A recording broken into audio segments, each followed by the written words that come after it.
Histoire de crime, un balado du journal. Messieurs, toute bonne chose a une fin. C'est le dernier enregistrement du dernier épisode de notre balado Histoire de crime. Merci d'être là avec moi. Valérie Gontier au micro. Je suis en compagnie de mon fidèle compagnon Michael Nguyen, qui est là depuis le début. Stéphane Allary. Bonjour. Patron aux affaires criminelles au journal. Encore une fois, on a un menu bien occupé. On va parler d'une chauffarde qui a écopé d'une peine de 4 ans de pénitencier, même si elle est enceinte. On va parler d'un féminicide vraiment horrible. Qui a été un meurtre qui a été filmé et qu'un jury a pu voir dans une salle d'audience. Et Stéphane, tu nous as titillé avec des mots-clés sur un sujet. Oui. Avocate. Avocate, congélateur et cadavre. Cadavre. Et moi, j'ai aucune idée de quoi on va parler. Je n'ai pas triché, je n'ai pas cherché dans les moteurs de recherche ces mots. On va parler de l'affaire Lortie qui a fasciné le Québec il y a déjà 40 ans. D'accord. Au moment où on enregistre, en ce moment, on est mercredi, j'arrive tout juste de la sentence d'Audrey Perrotte, qui est une chauffarde récidiviste qui a été reconnue coupable là, il y a quelques mois d'avoir tué à 2 jours de Noël en 2018 un aspirant policier parce qu'elle avait conduit ivre.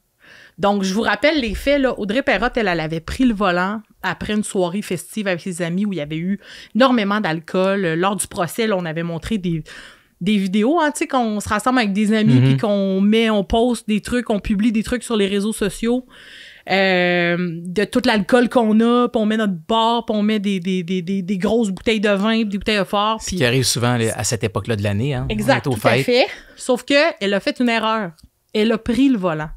Malgré le fait qu'elle était fatiguée, malgré le fait qu'elle avait une grosse semaine, et elle était toujours intoxiquée par l'alcool. Il était rendu 5 heures du matin, elle se croyait correct pour conduire, comme peut-être bien des gens à qui ils vont dire « Ah, je vais faire un petit dodo sur le divan, puis après, je vais prendre la route. » Et elle n'était pas Ça a été correcte. ça son erreur, quoi, de se croire... C'est la version qu'on a, hein? Okay. C'est la version qu'on a. Et elle vient tout juste d'écoper de 4 ans de pénitencier. Fait particulier, je vous l'ai dit d'entrée de jeu, Audrey Perrotte est enceinte de 4 mois.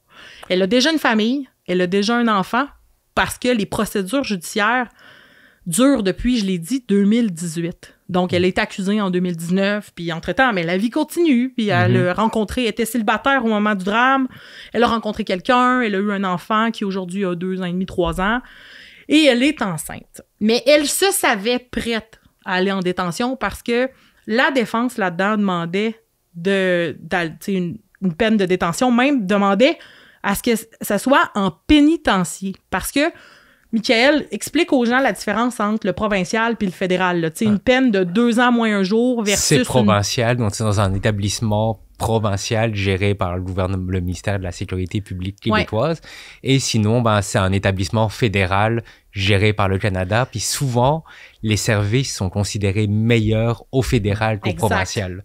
Fait que souvent, ce qu'on voit, là, c'est quelqu'un qui va avoir peut-être 22 mois de prison, il va demander...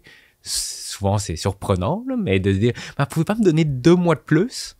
Ouais. Puis en réalité, c'est parce qu'il va avoir accès à des programmes, puis on devine que l'accusé, la chauffarde, au fédéral, pour accoucher, ce sera peut-être dans des meilleures conditions. Elle va être envoyée au pénitencier de Joliette. Exact. Puis plus que ça, elle va être vraisemblablement dans une unité mère-enfant qui va lui permettre d'avoir son nouveau-né avec elle, qui est vraiment une unité prévue pour les mères qui sont incarcérées.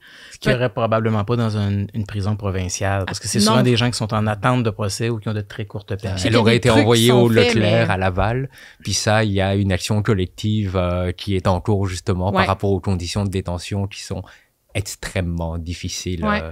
Et elle se savait prête parce que... on ne pouvait pas avoir plus clément là, que du pénitencier ou à tout le moins 2 ans de prison comme la défense le demandait parce qu'elle était une récidiviste. Audrey Perrotte, en 2013, avait été condamnée pour alcool au volant. Ce qui est quand même déplorable, là, c'est que sa sentence, ça avait été de participer à un programme de réhabilitation, un programme de sensibilisation. J'ai déjà fait des reportages là-dessus là, sur tu troques ta peine de prison pour un programme de... Aller passer tant de dimanche après-midi à écouter les gens t'expliquer les dangers de l'alcool au volant. Sur les ravages de l'alcool au volant, etc. Donc, je sais pas quelle formule elle avait fait, mais c'était un programme comme ça. Malheureusement, 5 ans plus tard, elle a conduit malgré tout avec l'effet de l'alcool. Puis c'était quelqu'un qui avait quand même 1,5 fois la limite permise là, dans le sang. Là. Ça, le juge n'a pas dû être tendre avec elle parce que souvent, on le voit, le désarroi des juges. Ouais. Ils posent la question, mais qu'est-ce que ça prend pour que les gens arrêtent de conduire sous? Parce que quand on y pense, c'est le crime le plus évitable qu'on peut trouver. C'est t'as bu, tu prends pas ta voiture. Ouais. C'est pas plus compliqué que ça. Ça fait des décennies qu'il y a des campagnes de publicité qui jouent chaque saison de la SAC. Ils ont tout essayé. D'y aller gentiment, d'y aller de façon choc. Il y a quelques années, il y avait vraiment une simulation d'accident. Ouais, il y avait des publicités percutantes, effectivement. Puis pas plus tard que 2-3 ans, Stéphane, j'avais fait un dossier, moi, sur les facultés affaiblies. Malgré toutes ces campagnes-là, malgré le fait que les médias, comme nous, on publie des histoires crève-cœur, il y avait encore plus de 10 000 personnes par année qui étaient condamnées pour alcool au volant.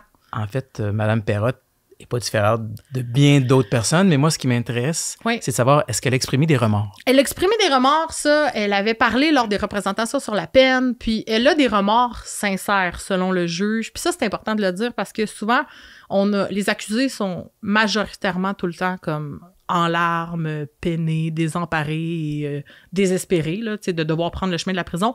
Mais souvent, on peut se demander, est-ce que c'est en raison du crime que tu as commis ou parce que tu subis les conséquences de ton crime. Est-ce qu'ils ont de la peine pour les gens qui subissent le crime ou est-ce qu'ils ont de la peine de s'être fait prendre? Exact. Puis selon le juge lui a retenu qu'elle a des remords sincères. Il a retenu aussi qu'elle a fait de l'introspection. Mme Perrotte considérait pas qu'elle avait un problème d'alcool. Elle était une bonne buveuse sociale et tout. Malgré tout, elle a cessé toute consommation d'alcool.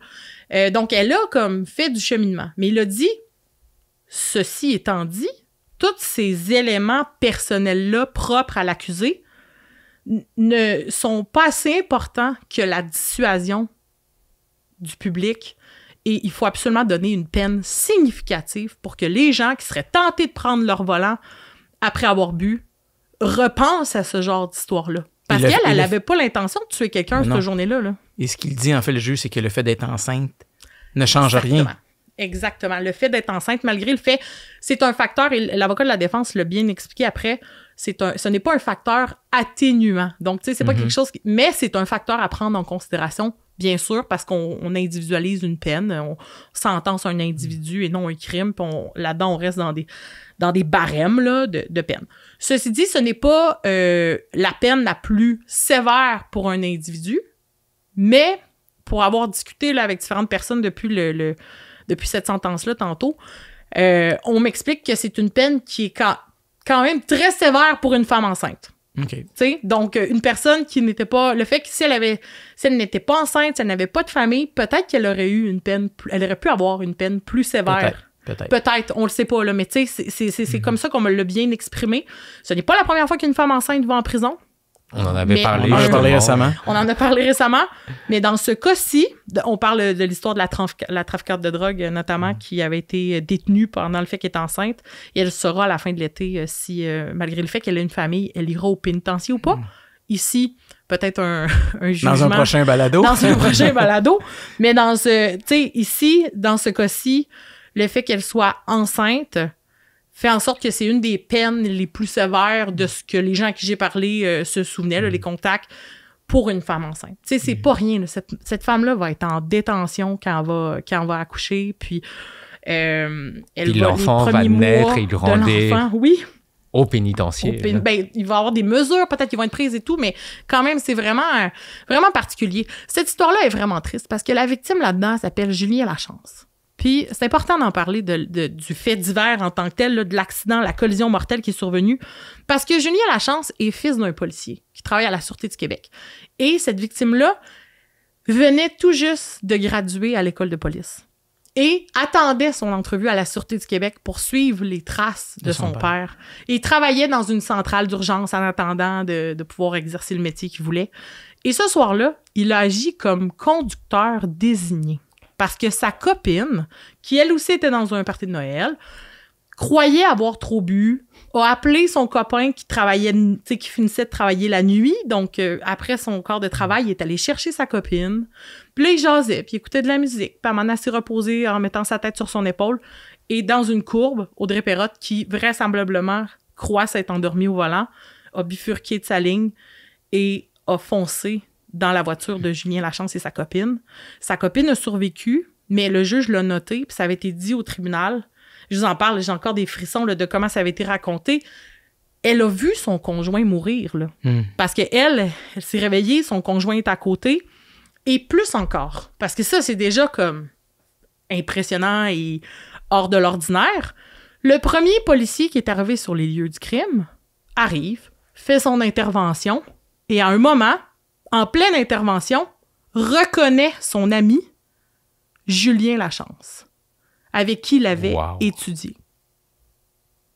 Tu sais, ça doit être horrible. Il y a une série de coups du destin dans cette histoire-là qui est assez incroyable. Puis c'est pour ça que c'est important d'en parler de cette histoire-là, parce que Julien Lachance, lui, c'est tellement tragique qu'il soit celui, puis il paraît qu'il militait beaucoup contre l'alcool au volant, puis il se proposait tout le temps pour être le conducteur désigné, mais il y a une triste ironie dans le fait qu'il agissait comme conducteur désigné ce soir-là et qu'il a été happé par quelqu'un qui n'a pas croyait avoir les moyens et n'a pas cru bon, a pris une mauvaise décision. Stéphane, je reviens là-dessus, tu sais, tantôt, vraiment, elle a pris une mauvaise décision, puis il y a eu, comme bien d'autres personnes font, hein, il y a plein de gens là, qui prennent de mauvaises décisions, prennent la route alors qu'ils ne devraient pas, et malheureusement, il y a eu des conséquences vraiment tragiques, puis des conséquences qui, aujourd'hui, Audrey Perrotte vit avec ces conséquences-là, parce que là, à partir de maintenant, c'est elle qui est au pénitencier, ça, pour 4 ans. Ce qu'on dit souvent, c'est qu'il n'y a pas de gagnant au final.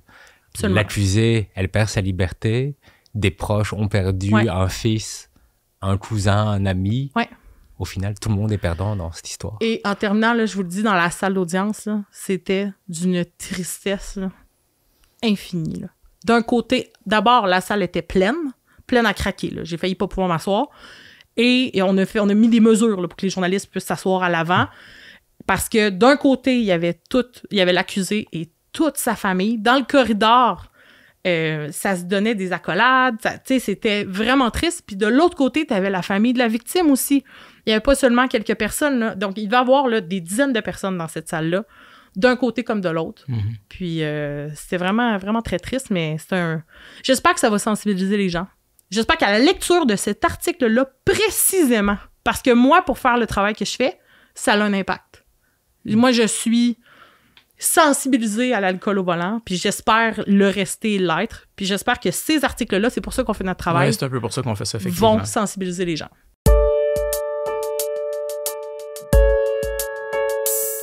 Michael, maintenant, toi aussi, tu as vécu quelque chose de quand même particulier en salle d'audience. Tu as entendu une histoire vraiment horrible cette semaine. Exactement. On parle de Osea Amorus Pouya, un Montréalais de 51 ans qui est accusé du meurtre prémédité de sa conjointe, Gisèle Bétondi. Mais ce qui est particulier dans cette histoire-là, c'est que ça ressemble un peu aux chroniques de mort annoncées. Ce qu'on a entendu, c'est un procès qui se déroule devant jury. Les témoignages jusqu'à ce jour, c'est que Pouya, c'était quelqu'un qui était violent, qui faisait subir de la violence conjugale à sa femme. On parle d'un meurtre qui est survenu en septembre 2022, mais 1 an plus tôt déjà, sa femme voulait le quitter. Ouais. Elle avait dit à son ami, j'en peux plus, je vais le quitter. Lui, il lui faisait faire de la violence conjugale et il est allé en prison pour ça. Ça a l'air que, selon ce qui a été dit par la couronne, il n'était pas très content et il avait envoyé des menaces de mort à sa conjointe en disant « Je vais te tuer, je vais enfoncer un couteau dans ton ventre, tu vas mourir ». Même en prison, la femme avait tellement peur qu'elle a déménagé. Elle s'est réfugiée. Même s'il était en prison. Il était en prison, il était détenu. Elle n'était pas rassurée. Elle ne voulait pas prendre de chance. Elle a décidé de déménager, de le quitter.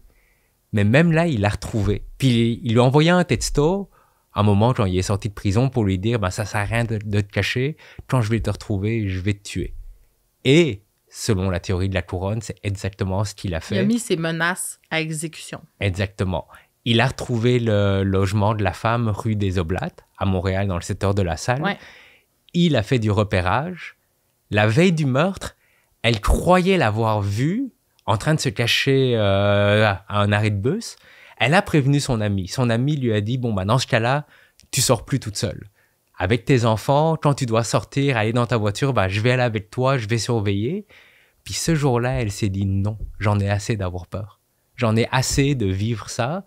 Je vais vivre ma vie, puis si je le vois, j'appelle la police, je vais le confronter. J'en ai assez de vivre caché. Et malheureusement, par les coups du destin, c'est exactement ce qui est arrivé. Un matin, elle arrive, elle met ses enfants dans la voiture pour les emmener à la garderie. Là, de nulle part, il y a un homme qui se rue vers elle, l'attrape, la jette au sol, sort un couteau, la poignarde à de multiples reprises. Son amie, qui était pas loin parce qu'elle habitait dans le même immeuble, elle le voit, elle essaye de courir. Puis, juste avant de mourir, Madame Bétondi trouve la force de se relever et elle dit dans sa langue natale, « C'est mon mari ». Elle dit ça à qui? À son ami. À son ami. Qui a été témoin de la scène. Qui a été témoin de la scène. Mais c'est horrible. C'est horrible, mais ce qui est encore plus particulier, c'est que tous ces mouvements à Pouya ont été filmés par des caméras de surveillance. Fait que lui, il traquait sa victime, selon la preuve de la couronne, mais sans le savoir, tous ses faits et gestes ont été captés par des caméras de surveillance et cette semaine, à son procès, c'est exactement ce qu'on a vu. Et c'est assez impressionnant parce que on peut voir l'accusé qui se rend au métro sauvé, qui prend le métro. Donc, avec des caméras de surveillance, on peut le voir rentrer dans l'édifice. On le voit passer les tourniquets. On le voit prendre le métro, aller sur le quai jusqu'au métro Andrigny. On le voit sortir. On le voit prendre le bus pour se rendre rue des Oblates. Il y a une caméra de surveillance à côté, le long d'une voie ferrée où on le voit marcher dans un sens. On le voit aller se cacher dans le buisson. On le voit ressortir, refaire le chemin inverse et refaire le même chemin le lendemain. Puis tout ça, c'est sans se cacher le visage. C'est comme une personne normale qui prend le métro. L'agression aussi a été... Le meurtre et le meurtre a été filmé parce que le hasard a voulu que juste au-dessus de la voiture, il y ait une caméra de surveillance. Donc tout le crime, c'est un crime pratiquement en direct là, que le jury a vu. Est-ce que tu étais dans la salle quand ça a été présenté au jury? Oui. C'était quoi la réaction? On en a déjà parlé ici, là. Puis c'est vraiment particulier. Parce Ces gens-là ont demandé, ils n'ont rien demandé à personne. Exactement. Ils sont sélectionnés parce que c'est leur devoir de citoyens. Tirés au hasard. Et là, bam, tu vois ça. Puis c'est pas tout le monde qui est préparé à ça. C'est pas tout le monde qui a envie de voir ça. Est-ce qu'on les prépare? Est-ce qu'on les prévient, les jurys, à ce moment-là, Michael? Qui vont voir des scènes qui sont un peu peut-être difficiles? Ils sont fait dire que c'est un meurtre en direct. Ils vont voir les images. Sans plus de flafla. Donc, ça a été dit très sobrement. Mais après... Souvent, avant qu'ils montrent les vidéos, il y a les techniciens de scène de crime qui viennent, qui montrent des photos qui ont été prises. Puis là, on pouvait se douter que la vidéo risquerait d'être difficile parce que on a vu les vêtements ensanglantés de la femme. Quand on regarde bien, on peut voir les trous, justement, avec chaque coup de couteau. Donc, il y a une charge émotive quand même assez élevée. Tout à fait. Là, on en parle, le procès se poursuit. Monsieur n'a toujours pas été déclaré Exactement, coupable. Il faut le préciser. Il a plaidé non coupable, c'est pour ça qu'il y a un procès. Mais on peut le voir, les jurés souvent restent très impassibles. On leur demande, les jurés, on dit que c'est des jurés, mais ils ont le titre de juge de la Cour supérieure, c'est eux qui jugent les faits. Puis certains d'entre eux, on peut le voir pendant le visionnement de la vidéo, quand on voit l'accusé, la personne identifiée comme l'accusé, courir vers la femme, on pouvait voir des jurés qui avaient un petit regard, la main sur la bouche en disant non, c'est pas ça qui va arriver.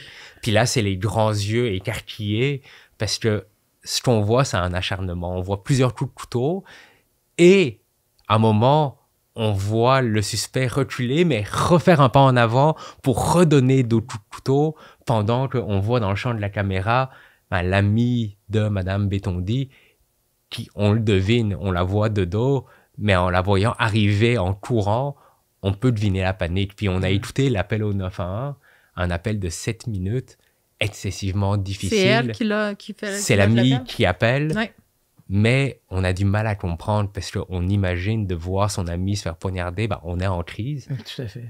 Elle criait, elle hurlait. L'agent, le répartiteur du 911 a été très professionnel parce que il lui demandait « Calmez-vous, j'ai besoin de comprendre. Est-ce qu'il y a quelqu'un qui est blessé? » Oui. Puis pendant ce temps, on comprend qu'avec ils ont réussi à trouver un moyen pour voir l'adresse.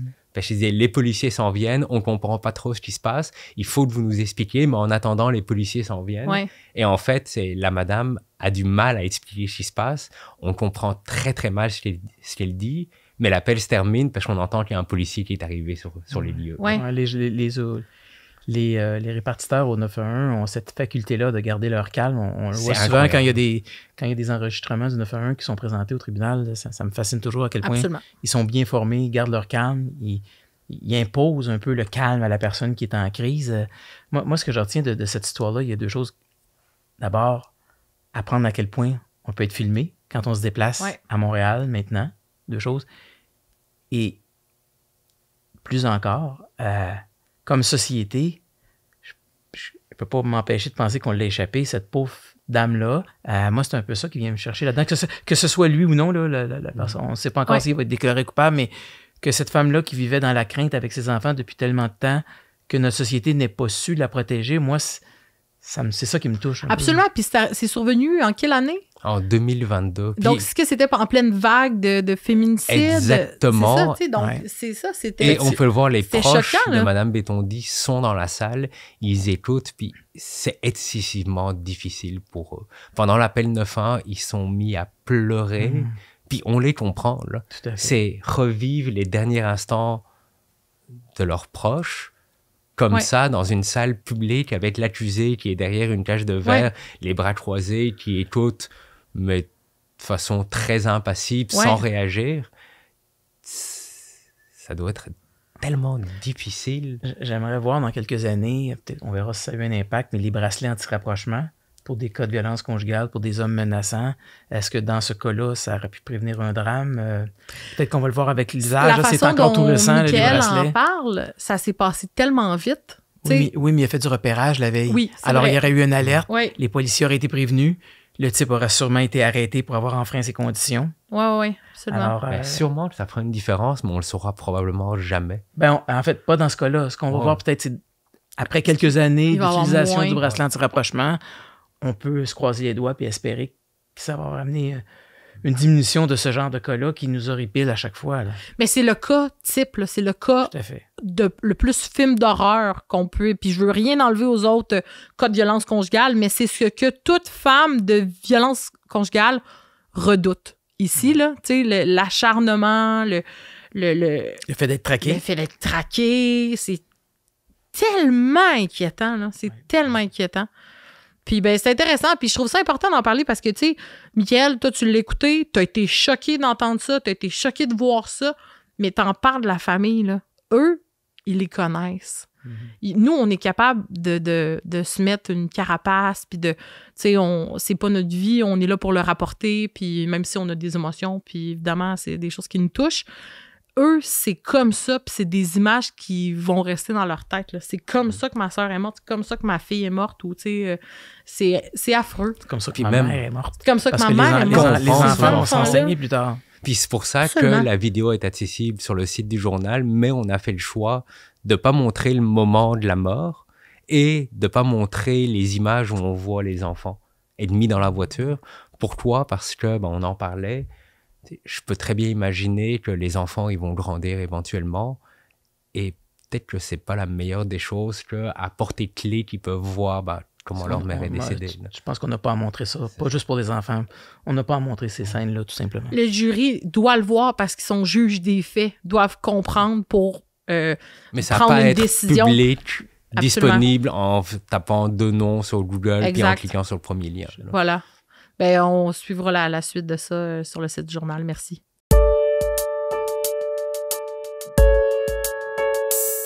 Stéphane, congélateur, meurtre, avocate.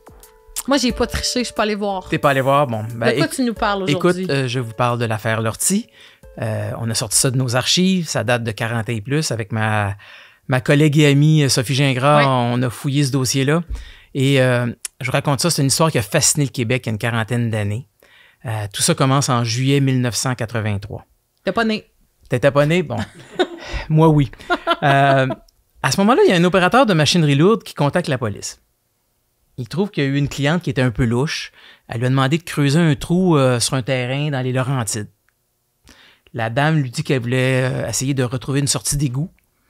Mais le monsieur sait qu'il n'y a pas d'égout dans ce coin-là. En tout cas, il trouve ça louche, puis il trouve que le trou qu'elle lui a fait creuser ressemble plus à une tombe. Donc, il appelle les policiers, confie ça à des policiers. Les policiers vont sur place, se rendent compte que le trou a déjà été comblé. Décident de creuser, trouve un congélateur sous 2 mètres de terre. Dans le congélateur, il y a le cadavre d'un homme. Aïe, aïe, aïe. Cet homme-là, c'est Rodolphe Rousseau.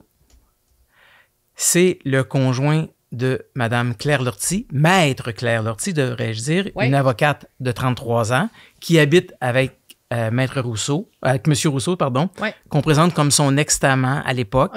Mais Mme Lortie est aussi propriétaire du terrain où on a trouvé le congélateur.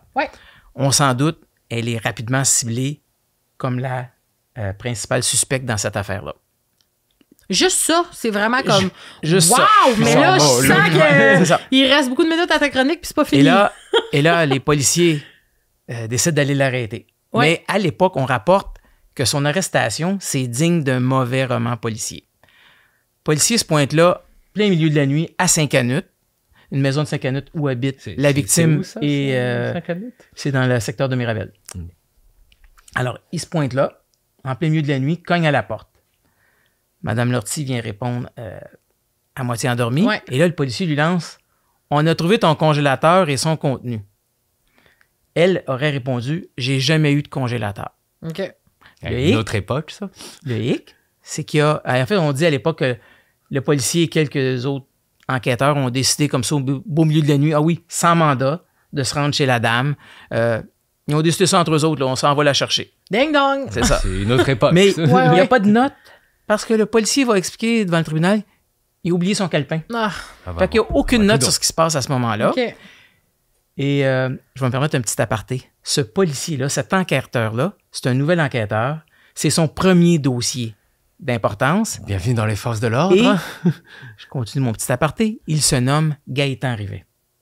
Gaétan Rivet, c'est un gars qui a été forcé de quitter la Sûreté du Québec des années plus tard. Il a même publiquement déclaré, encore là, plusieurs années plus tard aussi, qu'il avait déjà truqué des rapports. Et il va être condamné aussi à maintes reprises pour de l'extorsion dans des histoires de prêts usuraires. Fait que ça nous donne un peu le portrait du policier à cette époque-là. Un peu cow-boy. On vient à Mme Lortie, bien sûr. Elle est arrêtée. Elle est accusée de meurtre prémédité. L'affaire fait grand bruit. Il y a beaucoup d'attention du public, des médias là-dessus. Est-ce que c'est une avocate comme bien connue du public ou pas nécessairement? Non. Inconnue. Je faisais ses bébelles. On voit là sur sa maison à Saint-Canute, il y a une petite pancarte marquée Maître Claire Lortie, avocate. Là, c'est pas un ténor du barreau. C'est ça, exact. C'est pas un ténor du barreau. Mais quand même, le fait qu'elle soit avocate, le congélateur, ce que j'ai pas mentionné, c'est que le corps est en partie démembré dans le congélateur. Alors tout ça interpelle les gens. Et c'est ce qui amène le juge Jean-Guy Boilard, qui était chargé d'instruire le procès, de décréter la séquestration du jury. Donc, les 12 jurés, les 8 hommes et 4 femmes qui ont été choisis, devront, à chaque fin de journée de procès, rentrer à l'hôtel. Alors, ils vont être près de 3 semaines sans rentrer à la maison, sans voir leurs proches. Pour expliquer aux gens, normalement, quand tu fais partie d'un jury, tu retournes à la maison la fin de semaine aussi, sauf lorsqu'il y a délibéré. Là, tu es séquestré pendant quelques jours.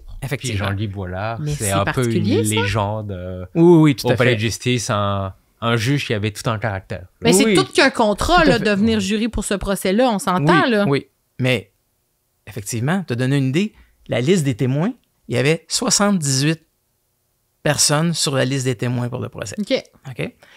Je vais revenir un peu à qui a témoigné. Alors, elle est accusée, on commence le procès, les jurys sont séquestrés. Et la trame que tente de démontrer la poursuite à ce moment-là, c'est qu'il y a un mobile financier. OK? Parce que les affaires de Maître Lortie ne vont pas très bien. Elle est mère depuis moins d'1 an aussi. Ses affaires vont pas très bien. Sauf qu'on apprend aussi que les affaires de la victime, M. Rousseau, ne vont pas très bien non plus. Il vient de faire une deuxième faillite peu auparavant. Il y a des voisins qui vont aussi venir raconter que quand il y a des huissiers qui se présentent à l'avant de la maison, ils se sauvent par la porte arrière. Et la sœur de Mme Lortie va venir raconter qu'il y a un garde-robe dans la maison où il y a un faux mur, où il pouvait aller se réfugier s'il y avait des gens pas amicaux qui se présentaient à l'improviste à la maison de Saint-Canute. Bref, on trace à ce moment-là un portrait un peu particulier. Moi, j'ai pas ça chez nous. De M. Rousseau. Pour l'aspect de préméditation, ce qu'on va démontrer, c'est que Mme Lortie a fait livrer le fameux congélateur 2 jours avant le meurtre. On place le meurtre à peu près au 13 juillet 1983. La veille du meurtre, elle aurait acheté une scie circulaire. OK. Alors, ça, c'était pour l'aspect préméditation. Aussi, quelques heures avant, elle a aussi fait creuser, rappelons-le, un trou. Effectivement. Et là, je vous ai dit tout à l'heure qu'il y avait 78 témoins qui étaient sur la liste. Parmi les gens qui vont venir témoigner, il y a un légiste qui va venir expliquer que M. Rousseau a été tué d'au moins 6 coups à la tête portés avec un objet contondant. Okay. On a un expert de l'Université Laval qui va venir démontrer avec des vidéos à l'appui qu'une femme de la petite stature de Mme Lortie pouvait soulever le corps d'un homme comme M. Rousseau et le mettre dans un congélateur. Il a fait des tests avec des étudiantes à l'université. Tout ça a été filmé. Et il en vient au constat que oui, c'était possible. Mais il y a aussi un déménageur. Le déménageur va venir raconter à la cour que le 19 juillet, il a été mandaté par Mme Lortie pour sortir un congélateur du sous-sol de la maison de Saint-Canut. Et il va expliquer que c'était très difficile. Ils ont été obligés de se mettre 5 ou 6 hommes parce que le congélateur était très lourd et que la trappe du sous-sol, c'était difficile de manœuvrer là-dedans. Et il va même dire, j'ai demandé à Mme Lortie à un moment si on pouvait retirer de la viande du congélateur pour que ça soit moins lourd et elle a refusé. Ce qui nous laisse penser que le corps était déjà dans le congélateur. On peut l'inférer, en effet. Mais tout ça, là, l'aspect déplacement du congélateur, la trappe dans le sous-sol, va faire en sorte que c'est un petit peu nébuleux. Alors, toute la cour va se déplacer jusqu'à la maison de Saint-Canut. Donc, le juge, les jurés, les avocats, les journalistes, tout le monde sera sur place à la maison pour observer un peu quelle est la configuration de la maison. C'est rare, c'est comme... Puis comme on dit, elle a été livrée à la foule. Oui. Parce qu'il y a des gens du public qui sont allés? On raconte que tout le village était là. Parce qu'elle était connue dans le village, elle était même appréciée. Ah oui, c'est l'avocate du village. Elle était très appréciée, Mme Lortie, dans le village. Alors, il y avait une foule qui l'attendait à ce moment-là. Mais c'est la deuxième fois que tu nous racontes dans tes segments d'archives que les membres du jury se sont déplacés avec le personnel de la cour sur une scène. Une autre fois, c'était un truc à Laval aussi. Là. En effet. Une histoire de meurtre. À travers tout ça, le témoin le plus attendu dans le procès, c'est Claire Lortie elle-même. OK. Elle va être appelée à témoigner en défense par son avocat, Maître Gabriel Lapointe. En passant, c'est le frère de Jean Lapointe, l'artiste réputé qui est devenu sénateur, c'est son frère. Et là, Mme Lortie, ce qu'elle va venir raconter au jury, c'est que le soir du 13 juillet, Rodolphe lui a demandé de quitter la maison vers 22 h. Apparemment, quand il devait rencontrer certaines personnes, entre guillemets, il lui demandait de quitter la maison. Okay. Donc, elle dit qu'elle a sauté dans sa voiture, elle a roulé une quinzaine de minutes, s'est arrêtée et elle a lu pendant un peu plus d'une heure. Okay. Et qu'ensuite, elle est revenue à la maison. Elle raconte au jury que quand elle est rentrée dans la maison, elle a trouvé une mare de sang près de la salle de bain. Son premier réflexe a été de courir dans la chambre de son bébé, être sûr qu'il était toujours bien, c'était le cas, heureusement. Là, elle dit être retournée à la salle de bain, elle a trouvé une petite hache dans l'évier de la salle de bain. Par la suite, elle a suivi les traces de sang dans la maison qui l'ont menée au sous-sol et au congélateur. À côté du congélateur, il y avait la pile de vêtements de M. Rousseau. Et quand elle ouvre le congélateur, elle dit l'avoir trouvé déjà mort dans le congélateur. Okay. Et là, elle raconte que c'est la panique. Elle est complètement paniquée. Elle pense que ça va nuire à sa réputation d'avocate. C'est ce qu'elle raconte, que ça va nuire à sa famille. Elle a un frère policier. Bref, elle dit qu'elle a perdu la carte, qu'elle s'est mise à tout laver dans la maison jusqu'à 5 heures du matin et qu'ensuite, un peu comme réalisant dans quoi elle venait de s'embarquer, elle s'est dit qu'elle devait se débarrasser du cadavre. Et elle a d'expliquer qu'elle a pris la scie circulaire et qu'elle a essayé de commencer à le démembrer en commençant avec un bras. Et elle explique que la scène était tellement macabre et pénible qu'elle a finalement dit « je suis pas capable de faire ça » parce qu'elle, à l'origine, elle voulait le couper en morceaux et le jeter avec des sacs à ordures. OK. Fait que quand elle a vu que c'était pas possible, c'est là qu'elle a dit « je vais faire creuser un trou pour mettre le congélateur ». En fait, les déménageurs, quand ils ont sorti le congélateur, là, de ce dont je parlais un peu plus tôt, leur mandat, c'était de le mettre sur une camionnette. Alors, elle va expliquer, elle, qu'avec la camionnette, elle a réussi à faire glisser le congélateur dans le trou et d'engager un autre entrepreneur pour venir combler le trou par après. Donc, elle va tout avouer. Elle va même dire qu'elle s'est débarrassée de la hache et de la scie circulaire en les jetant dans une rivière. Donc, elle va avouer les faits après le mais en disant qu'elle ne l'a pas fait. Exact. Exactement. Elle va tout avouer sauf le meurtre. Ce qui lui vaudrait pas une peine de prison à perpétuité. Là. Maintenant, on verrait plus indignité à un cadavre. Ou... Ouais. Finalement, au terme du procès, à peu près au 12 ou 13e jour, les jurés ont commencé à délibérer et ils demandent à parler au juge Boilard et ils viennent chercher des explications sur la notion de doute raisonnable, du hors de tout doute raisonnable. OK. Le juge leur donne les explications, ils retournent dans leur salle de délibérer et quelques minutes plus tard, ils reviennent avec un verdict et ils acquittent Maître Lortie. Madame Lortie, devrais-je dire, parce qu'elle a été radiée. Ouais. Alors, ils acquittent Madame Lortie, qui ne sera pas libérée aussitôt. Parce que son calvaire n'est pas terminé. Oui, son calvaire n'est pas terminé. Parce qu'avant même qu'on la libère, elle est réarrêtée de nouveau et là, on l'accuse d'entrave à la justice et d'outrage à un cadavre. Elle va finir par plaider coupable et elle va écoper de 2 ans de prison. OK. Elle va purger à peu près 15 mois, va finalement être libérée en 85 et le barreau s'est toujours opposé plutôt à ce qu'elle retrouve son statut d'avocate par la suite. Donc, aux yeux de la loi, en ce moment, le meurtrier de M. Rousseau est toujours en liberté. Tout à fait. OK. Tout à fait. Eh bien, quelle histoire! Oui, il y a un dossier qui est plutôt épais dans nos archives sur cette histoire-là. Mais c'est sûr et certain. Qui a été suivi partout au Québec. C'est sûr et certain. Quelle histoire! Ça devait être un procès quand même particulier. Plusieurs aspects particuliers. Moi, c'est la séquestration des jurys, je vais en revenir, là, mais c'est vraiment... c'est quelque chose, là. Ben, aujourd'hui, je pense qu'on estime dans le système judiciaire qu'une bonne mise en garde au jury suffit. Ouais, on leur demande de ne pas lire les nouvelles, de ne pas parler de la cause. Tu parles de définition de doute raisonnable. Dans la majorité des procès devant jury que j'ai couverts, il y a toujours une demande. Qu'est-ce que c'est le doute raisonnable? Qu'est-ce que c'est le doute? Et peut-on avoir accès à un dictionnaire? Et bien ce qui leur est refusé. Et bien souvent, une fois que la question « qu'est-ce que le doute raisonnable ?» on voit que c'est un signe que le verdict, il s'en vient. Puis en général, le lendemain, quelques heures plus tôt, le lendemain, il y a un verdict. On voit qu'il y a une inclinaison à ce moment-là. Oui, absolument. Ou des fois, c'est des notions de... quand on fait la distinction entre un meurtre premier degré, un meurtre deuxième degré, etc., là, de la préméditation, puis il y a des termes particuliers. Moi, je les comprends de demander un dictionnaire parce qu'il y a des mots... un lexique, un jargon juridique que pour monsieur, madame, tout le monde, c'est vraiment pas... Ils se le font refuser parce que souvent, la définition commune est complètement différente de la définition légale. Oui, absolument. Ça devient compliqué parce qu'ils ont des instructions strictes. Ouais. L'homicide involontaire, par exemple, quand on pense homicide involontaire, on pense à quelque chose qui est involontaire, alors que c'est pas nécessairement involontaire au sens juridique. Puis on voit des cas où souvent le public il comprend pas parce que on dit il plaide coupable d'homicide involontaire, donc il a frappé la personne, il l'a battue jusqu'à ce qu'elle meure. Puis là mais il est où le côté involontaire?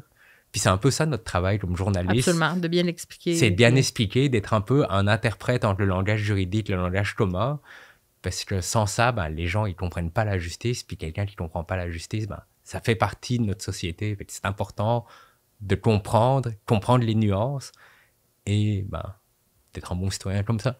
Oui, absolument. Puis c'est quand même fascinant, tu sais, dans les chroniques que tu nous as faites sur les archives, c'est pour ceux qui nous écoutent et qui ne nous regardent pas sur le lien qui est disponible sur le site du journal, c'est qu'on a accès ici aux archives qui ont été publiées, donc les petites pages jaunies, les vieilles photos en noir et blanc.